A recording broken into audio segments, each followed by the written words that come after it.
The Greyhound station hummed with the low murmur of stranded travelers and the distant crackle of a PA system announcing delays. David sat on the edge of a plastic bench, his work boots scuffed against the linoleum floor, counting down the minutes until his daughter's bus arrived. His back ached from 12 hours of double shifts at the garage, and his eyes burned with exhaustion. Then he heard it, a sound so small and broken that it cut through the noise like a razor. A child's sob, muffled and desperate, coming from somewhere near the ticket counter. David looked up. A little girl, maybe 7 years old, sat curled against the wall. Her pink backpack was clutched to her chest like a shield, her small shoulders heaving with the kind of crying that comes from deep, bone-tired despair, the weeping of someone who has held it together for too long and finally shattered. He scanned the terminal. No parents, no guardians, just strangers hurrying past, luggage wheels clattering, eyes fixed forward. She was completely alone. David should have looked away. He had his own daughter to worry about, his own life stretched thin across too many responsibilities. But something about the way she whispered, "Please," to no one in particular made his feet move before his brain could stop them. "Hey there," he said softly, crouching down to her level. His knees popped, 41 years old and his body already felt 50. "You okay?" Her tear-streaked face turned up toward him, and David saw terror in her eyes that no child should ever have to carry. She scrambled backward, pressing herself harder against the wall. "Please don't hurt me," she whispered. "Please, I'll be good. I promise I'll be good." The words landed in David's chest like stones. He raised his hands slowly, palms outward, the same way he'd learned to approach frightened animals back when he volunteered at the shelter during his 20s. "I'm not going to hurt you," he said, his voice dropping into the low, gentle register he used when his own daughter had nightmares. "My name's David. I'm just a dad waiting for his kid. What's your name, sweetheart?" She studied him with eyes that had seen too much, the kind of wariness that didn't belong on a child's face. Then, barely audible, "Lily." "That's a beautiful name," David said. "Lily.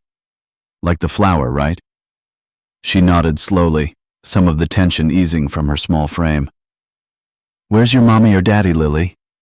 Are they inside buying tickets?" She shook her head. "My mommy said to wait here. She said she'd be right back. That was..." She looked at the big clock on the station wall, and her face crumpled again. "A long time ago." David felt his jaw tighten. He knew exactly how long "a long time ago" could mean when a parent said they'd be right back. He'd seen it too many times at the shelter, kids left in parking lots, in waiting rooms, in bus stations. "How about we go find a station agent together?" he suggested. "They can make an announcement, help find your mom." Lily's eyes widened with fresh panic. No, she said to stay right here. If I move, she won't find me. She said if I'm good and I wait, she'll come back." The desperation in her voice made David's throat tight. He thought about his own daughter, Chloe, waiting for him at his mother's house right now. Thought about the terror of her being alone, scared, abandoned. "Okay," he said softly. "Okay, we'll wait right here. But I'm going to sit with you, all right? Just to keep you company while you wait." He lowered himself to the ground beside her, his back against the cold concrete wall. He stayed at her level, not hovering, not making any sudden moves. "The bus from Harrisburg should be here in about 20 minutes, he said conversationally. "My daughter's coming to visit. She lives with her grandmother during the school year. Better schools, you know." Lily didn't respond, but she stopped crying. She watched him with those cautious eyes. "I'm going to do something real quick," David said. "I'm going to take my jacket off and put it around your shoulders 'cause you're shivering. But I'm going to do it real slow so you can see my hands the whole time. Okay?" She nodded. David slipped off his worn leather jacket, the one with the frayed cuffs and the grease stain on the sleeve from this morning, and wrapped it carefully around her small shoulders. The jacket hung past her knees like a tent, but the warmth was immediate. Lily pulled it tighter around herself, and for just a moment, her eyes flickered with something that might have been gratitude. "Thank you," she whispered. "You're welcome, sweetheart." They sat in silence for a while, the fluorescent lights buzzing overhead, the terminal's hum filling the space between them. David watched the entrance, scanning for anyone who might be looking for a little girl, anyone who matched the description Lily had given him. Tall, pretty, with long brown hair and a pink coat like hers. No one came. "Does your dad know you're here?" David asked carefully.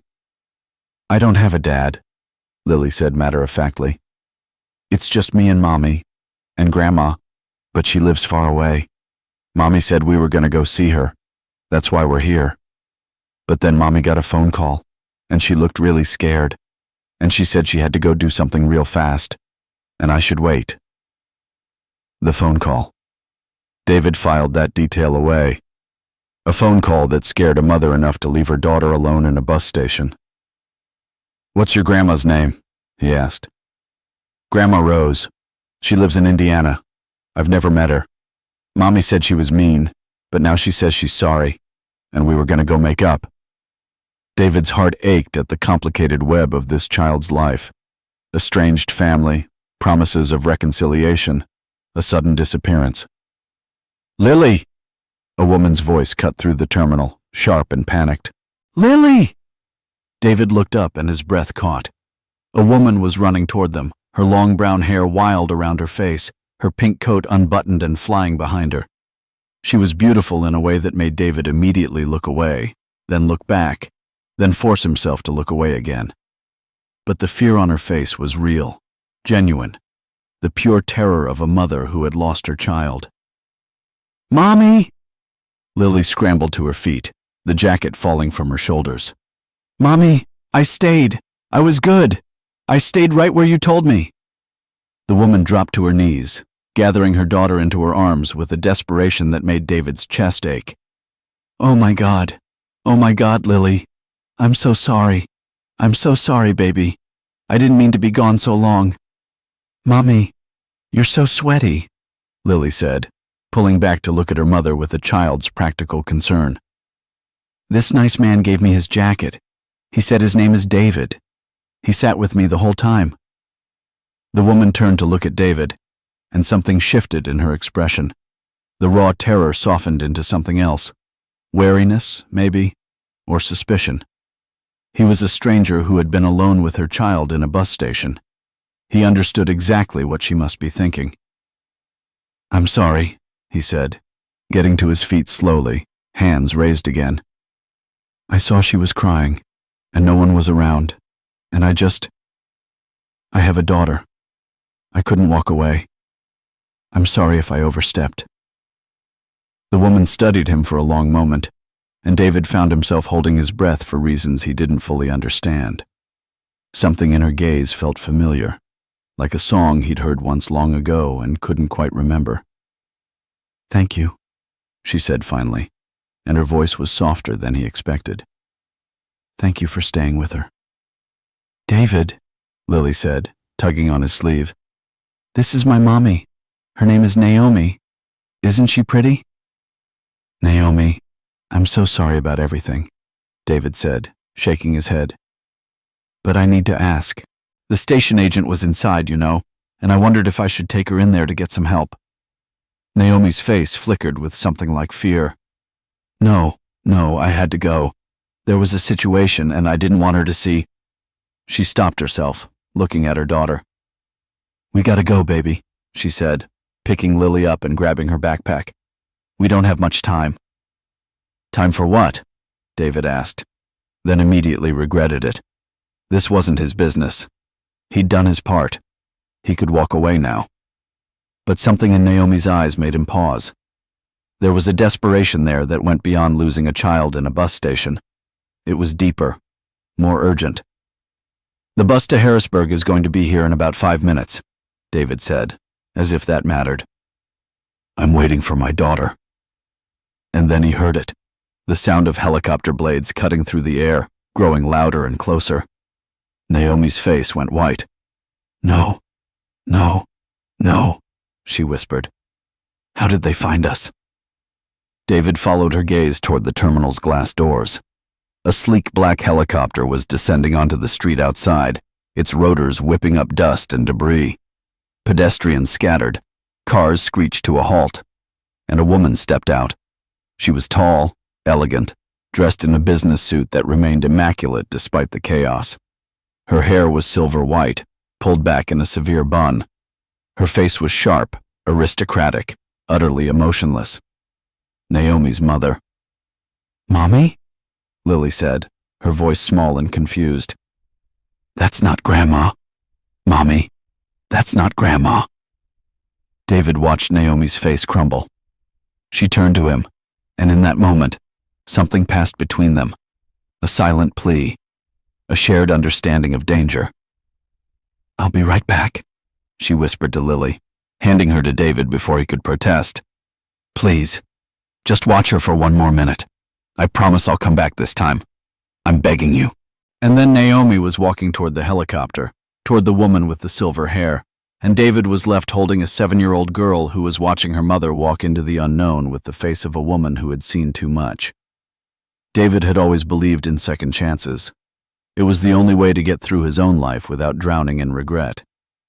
He'd been 17 when Chloe was born, a scared kid with a pregnant girlfriend and no clue how to be a father. He'd dropped out of school, gotten a job at the garage, worked his fingers to the bone to put food on the table. But Vanessa, Chloe's mother, she'd wanted more. Better. A life that didn't involve changing diapers in a cramped apartment with paper-thin walls and a landlord who never fixed the heat. She'd left when Chloe was 2, moved to California with a man who sold insurance and drove a BMW. David didn't blame her. Not really. He'd been a kid himself, working double shifts, falling asleep before he could even ask her how her day was. But the quiet shame of not being enough had followed him like a shadow ever since. Chloe stayed with him for a while, but the school district was bad, the apartment was worse, and eventually he had to make the hardest decision of his life, sending her to live with his mother in Harrisburg. Better schools, better opportunities, better life. It gutted him every single day. "Dad!" Chloe's voice cut through his reverie, and David snapped back to the present. The bus had arrived. A 12-year-old girl with braids and a gap-toothed smile was bounding toward him, her oversized backpack threatening to topple her over. "Hey, baby girl," he said, pulling her into a tight embrace. "How was the ride?" "Long," Chloe said, pulling back to look at him. "Grandma sent cookies, and she said to tell you that you need to eat more because you look like a skeleton." David laughed, but his eyes drifted back to the helicopter. Naomi was still standing on the street facing the silver-haired woman. They were arguing. He could tell from the way Naomi's hands were moving, from the rigidity in her shoulders. "What's that?" Chloe asked, following his gaze. "Just..." David shook his head. "Nothing. Come on, let's get you home." "You'll never believe what happened in science class," Chloe said, grabbing his hand and pulling him toward the exit. "We got to dissect frogs, and this kid named Dylan threw up, and Mrs. Patterson almost passed out." David let his daughter's chatter wash over him, but he couldn't stop looking back. Lily was still in his arms, still watching her mother with those 2 old eyes. He'd promised to protect her for 1 minute. 1 minute had stretched into 5. Where was Naomi? "Hey, mister." Lily's voice was small. "Is my mommy coming back?" David looked at the helicopter.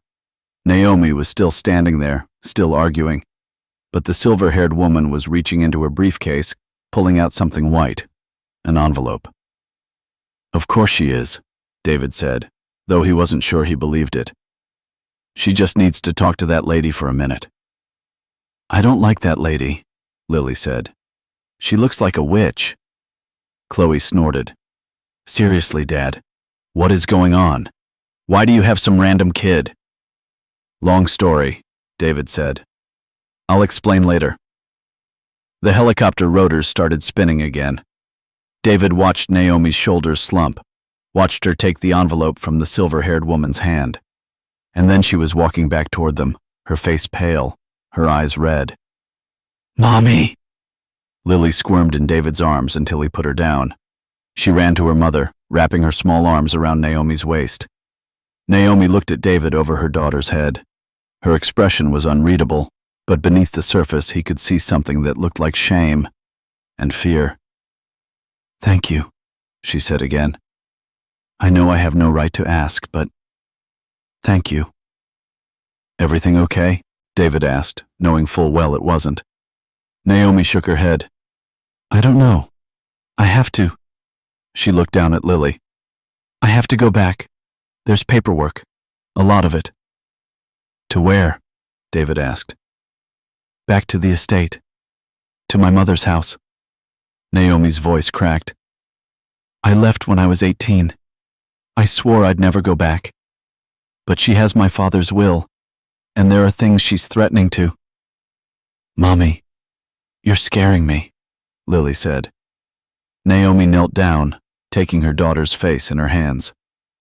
"I'm so sorry, baby. I didn't want any of this. But I have to go back, at least for a few days, to sort things out." "Don't leave me again," Lily whispered. "Please." Naomi looked at David, and he saw the desperation in her eyes, the same desperation he'd felt when he'd had to leave Chloe at his mother's house for the first time, watching her cry through the window as he walked away. "I can't leave her alone in a hotel," Naomi said quietly. "I can't take her to that house. My mother—" She shuddered. "I can't." David knew what she was asking before she said it. He knew he should say no. This was insane. He'd known this woman for less than an hour. He didn't know her story, her secrets, the danger she was running from. But he looked at Lily, at the jacket he'd given her still draped around her small shoulders, and something in his chest shifted. "I have a spare room," he heard himself say. "It's small, but it's clean." Naomi stared at him. "You don't even know me." "No," David agreed. "But I know what it's like to be a parent who has to make impossible choices." Chloe tugged on his sleeve. "Dad, what are you doing? Who are these people?" "Chloe, I promise I'll explain later," David said. "But right now, I need you to trust me." Chloe looked at him with the skepticism of a preteen who'd learned not to trust too easily, but she nodded. "Okay," she said. The drive to David's apartment was silent, except for Lily's soft snoring from the back seat. She'd fallen asleep against her mother's shoulder, exhausted from the emotional roller coaster of the day. Naomi stared out the window as the city landscape shifted from bustling downtown to residential streets to the crumbling row houses on the edge of town where David lived. The irony wasn't lost on him. He was bringing a woman who'd just stepped out of a helicopter to his rundown apartment. "I should warn you," he said finally. "It's not much, barely a place really, but it's safe, and it's warm, and the landlord doesn't bother us as long as the rent's paid." Naomi looked at him, and for the first time something like a genuine smile crossed her face. "You're a strange man, David." "People tell me that," he said. He pulled up to the building, 3 stories of weathered brick with fire escapes rusting in the afternoon heat and a street lamp that flickered on and off. The apartment was on the 2nd floor, 2 bedrooms, a bathroom, a galley kitchen, and a living room with a couch that had seen better decades. "It's not much," he said again, unlocking the door. "But it's home." Naomi stepped inside, her eyes taking in the details. The bookshelves crammed with dog-eared novels, the framed photos of Chloe at various ages, the single dying plant on the windowsill that David kept forgetting to water. "It's perfect," she said softly. David showed her the spare room, really just a small space with a twin bed and a dresser, but it had clean sheets and a window that faced the street. Lily barely stirred as Naomi laid her on the bed, pulling off her shoes and tucking the blanket around her. "Lily's coat," David said, holding out the leather jacket. "She was wearing it earlier. It's probably too big for her, but—" Naomi took the jacket, running her fingers over the worn fabric. "Thank you for staying with her. I know I've said it 100 times, but I can't." She shook her head. "I don't know what would have happened if you hadn't been there." "Probably something similar," David said. "Someone else would have helped. You had to leave. That happens." "No," Naomi said, her voice suddenly hard. "No, it doesn't happen. Not like this. I'm not that kind of mother. I've spent 7 years doing everything I can to protect her from—" She trailed off, looking at the sleeping girl. From your family? David asked quietly. Naomi nodded. My mother is... She has a lot of money, a lot of power, and she's used to getting what she wants. When I got pregnant with Lily, I was 18, alone, scared. She wanted me to have an abortion. I refused. She told me I was ruining my life, that no man would ever want me, that I was throwing away everything she'd built for me. David felt his jaw clench. What a horrible thing to say to your own daughter. Naomi laughed, but there was no humor in it. That was just the beginning. She tried to take Lily from me when she was born, said I wasn't fit to be a mother. She had lawyers, everything. I had to fight for 2 years just to keep my own child. Eventually I made a deal. I'd leave, go away, never come back, and she'd stop trying to take her. I've been running ever since. You ran, David said. That's not the same as leaving. Naomi looked at him, and something shifted in her eyes. I don't even know why I'm telling you all of this. I just met you. Sometimes it's easier to tell a stranger, David said. Less baggage. Chloe appeared in the doorway, her arms crossed. Dad, I'm hungry. Right, David said, grateful for the interruption. Of course. Let me see what I can throw together. Dinner was canned soup and grilled cheese sandwiches, the only thing David could make with any confidence. Lily had woken up hungry and confused, but the simple comfort of warm food seemed to steady her.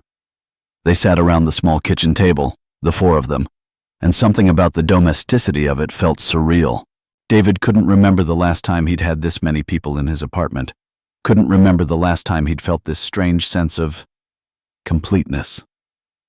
So, tell me about yourself, Naomi said, dipping her sandwich in the soup. You have a daughter, obviously, but I get the sense there's more to the story. David shrugged. Not really. I'm a mechanic at a garage. I work long hours. I send my daughter to live with my mom so she can have a better life. That's it. That's the whole story. No, it isn't, Naomi said, looking at him with those eyes that seemed to see right through him. You sat with a stranger's child in a bus station for 20 minutes without being asked. You gave her your jacket. You drove me home without knowing who I was, or whether I was dangerous. You let a woman you just met stay in your apartment. That's not nothing, David. That's not just a mechanic. David didn't know what to say.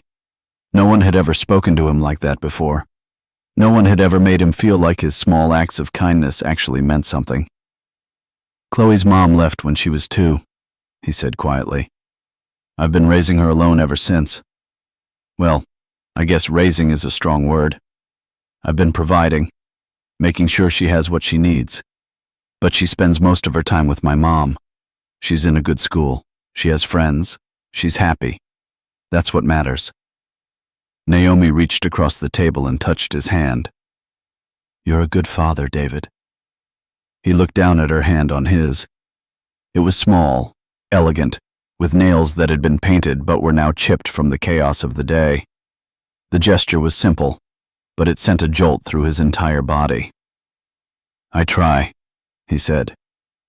The next morning, David woke to the smell of coffee and the sound of laughter. He stumbled into the kitchen to find Naomi at the stove, making pancakes, while Lily and Chloe sat at the table arguing about whose turn it was to choose the game. Hey, sleepyhead, Naomi said, smiling at him. Hope you don't mind. I found some pancake mix in your cabinet, and coffee. You really should invest in a coffee maker that doesn't require a manual. David blinked, still half asleep. She was wearing one of his old t-shirts, her hair loose around her shoulders, her bare feet padding across his linoleum floor. She looked like she belonged there. You didn't have to do all this, he said. Consider it rent payment, she said. You fed us, gave us a roof. Least I can do is make breakfast. Chloe giggled, and David realized she was wearing a headband that had definitely belonged to Lily. The 2 girls seemed to have already formed a friendship, their differences in age somehow irrelevant. Mommy's a really good cook, Lily said. When we have a kitchen. Sometimes we don't have a kitchen. The words hung in the air. Naomi's smile faltered for just a moment before she recovered. Well, we have a kitchen now, she said brightly, and I'm going to make the best pancakes you've ever tasted. David watched her move around his kitchen like she'd always been there, and something in his chest ached. It was a familiar ache, the one he'd been carrying for 16 years, the one that whispered that he'd always be alone. But this felt different. This felt like possibility. The day passed in a blur of small moments. David took the girls to the park, the one with the rusty swings and the broken slide that the city never fixed. Chloe pushed Lily on the swings while Naomi and David sat on a bench, watching. Your daughter is amazing, Naomi said. She has your kindness. She gets that from my mom, David said. I just try not to mess her up. Naomi laughed, and he decided he loved the sound of her laugh. It was genuine, unguarded, completely different from the woman he'd met in the bus station. I have to call my lawyer today, Naomi said after a while. There's something I need to find out about my father's will. My mother is threatening to sell the property that was supposed to be mine. That's why I was at the bus station. I was going to Indiana to get my documents, to prove that she can't. She stopped. It's complicated. Complicated I can handle, David said. Dangerous I'm less sure about. Naomi looked at him. My mother isn't dangerous, not physically. She'd never do anything to Lily. She's just cold and controlling. She wants to keep me under her thumb, and the only way she knows how is to threaten to take away everything I care about. Everything you care about, David repeated. She wants me to come back, Naomi said. She wants me to be her daughter again. The perfect daughter who does what she's told and marries the right man and lives the right life. But I can't. I have Lily, and I have my own life now. I'm not her puppet anymore. David thought about his own mother, the woman who'd sacrificed everything to help him raise Chloe, the woman who'd never once asked him to be anything other than himself. I don't think I understand, he said quietly. My mom always made me feel like I was enough, like I didn't have to be perfect to be loved. Naomi's eyes glistened. You have no idea how lucky you are. That evening, David came home from a quick errand to find chaos. Chloe was yelling, Lily was crying, and Naomi was standing in the living room, her face white, holding a piece of paper. What happened? David asked. Naomi held out the paper. It was a letter, embossed with a seal he didn't recognize. My mother, Naomi said. She had it delivered. She's filing for full custody of Lily. She's saying I'm an unfit mother. David felt the world tilt. She can't do that. That's insane. She can, Naomi said.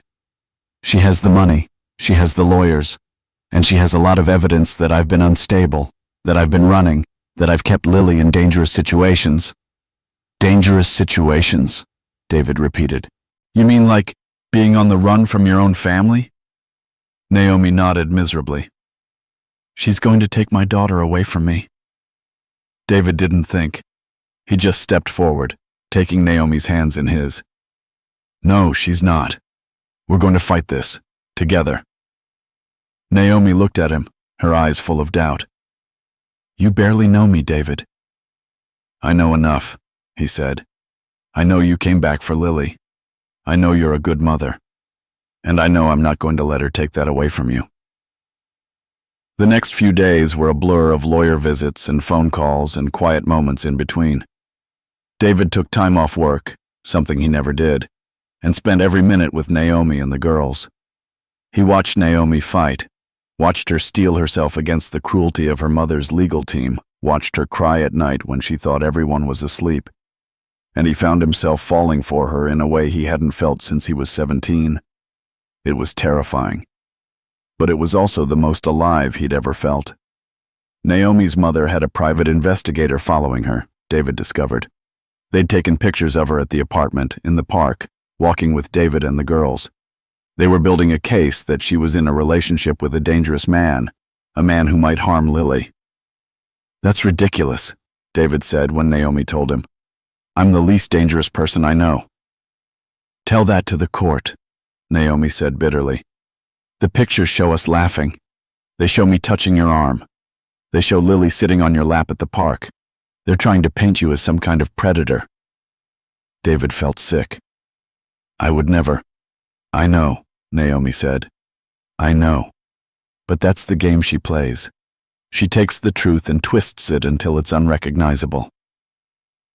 The custody hearing was set for 3 weeks away. Naomi was a wreck, barely sleeping, barely eating.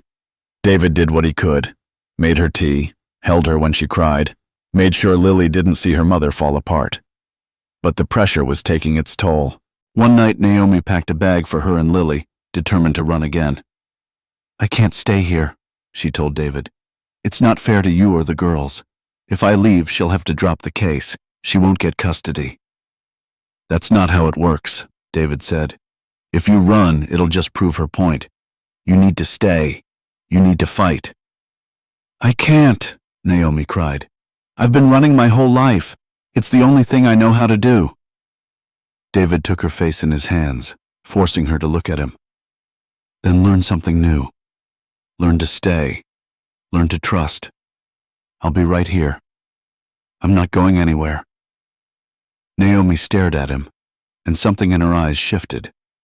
Slowly, she set down the bag. Okay, she whispered. Okay. The morning of the hearing, David made breakfast. He made coffee. He made sure Lily had her favorite headband, and that Chloe looked presentable, and that Naomi's suit was pressed. You're incredible, you know that? Naomi said, watching him move around the kitchen. I'm just making breakfast, David said. No, she said. You're holding me together. You're holding my whole life together. I don't think I could do this without you.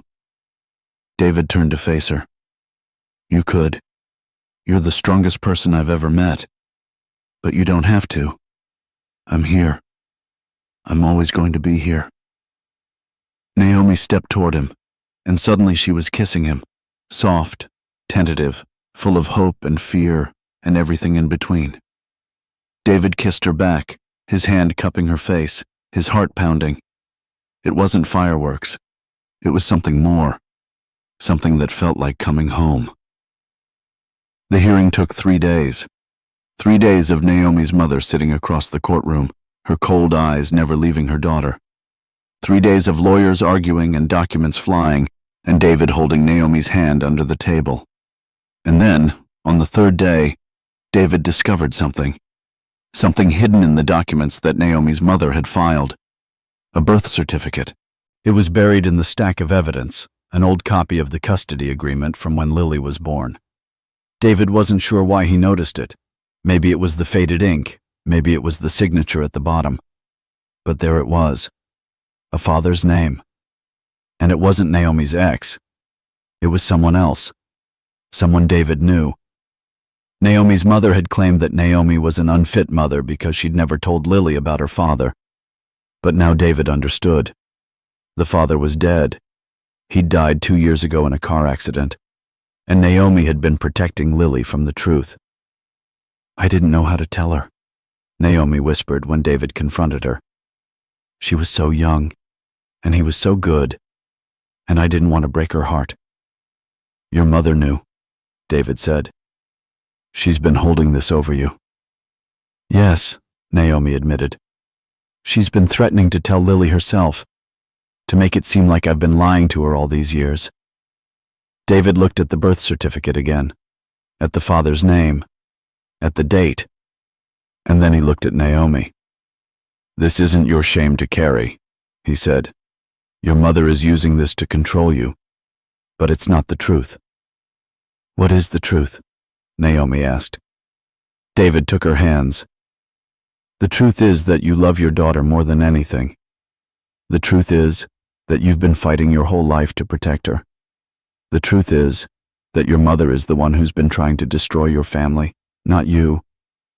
Naomi's eyes filled with tears. He would have been a good father, she said. He was a good man.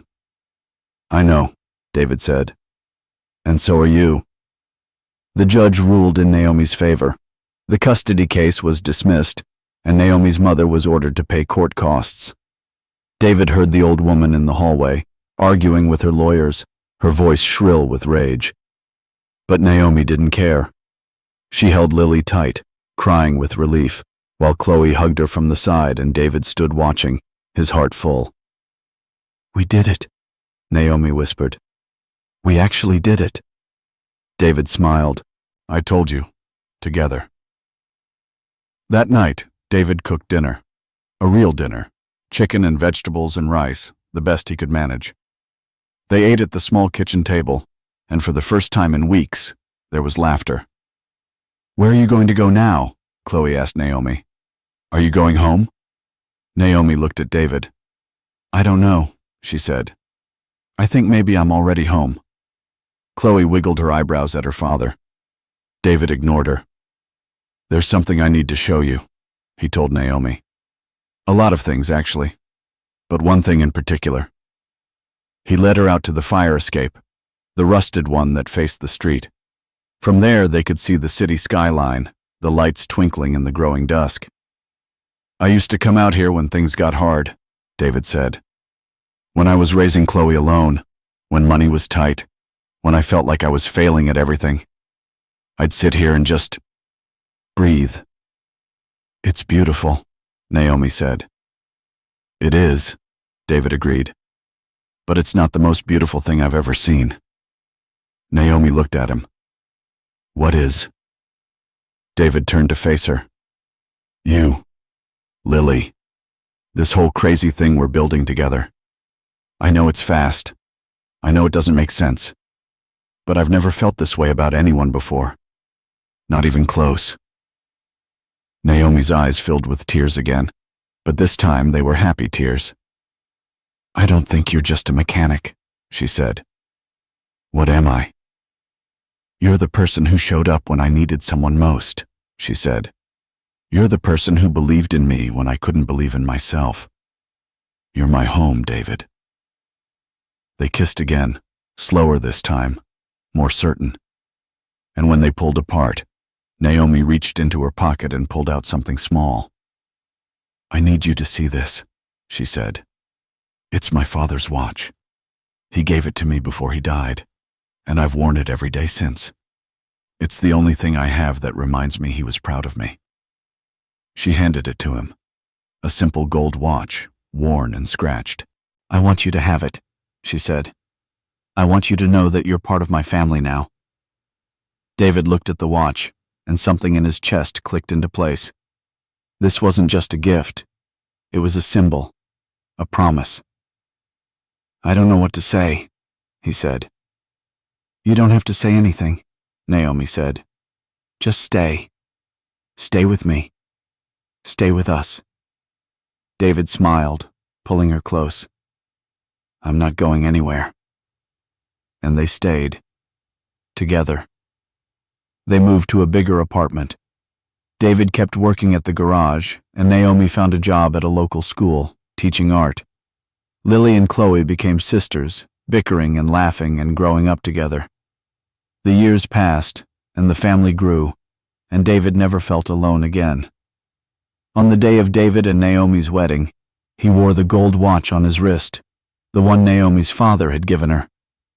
You're not alone anymore, Naomi whispered as they exchanged vows.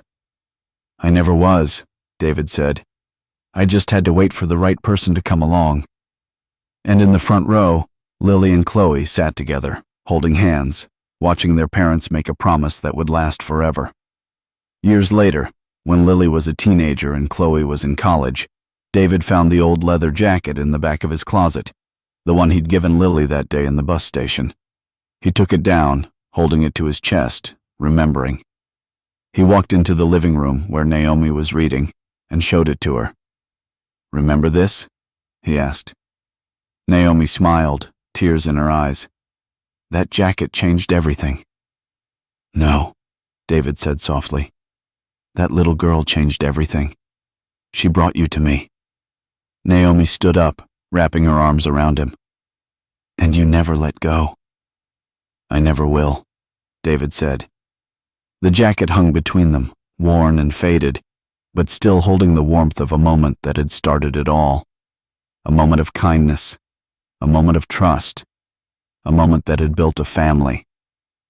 If this story touched your heart, please like and subscribe, and drop a comment below.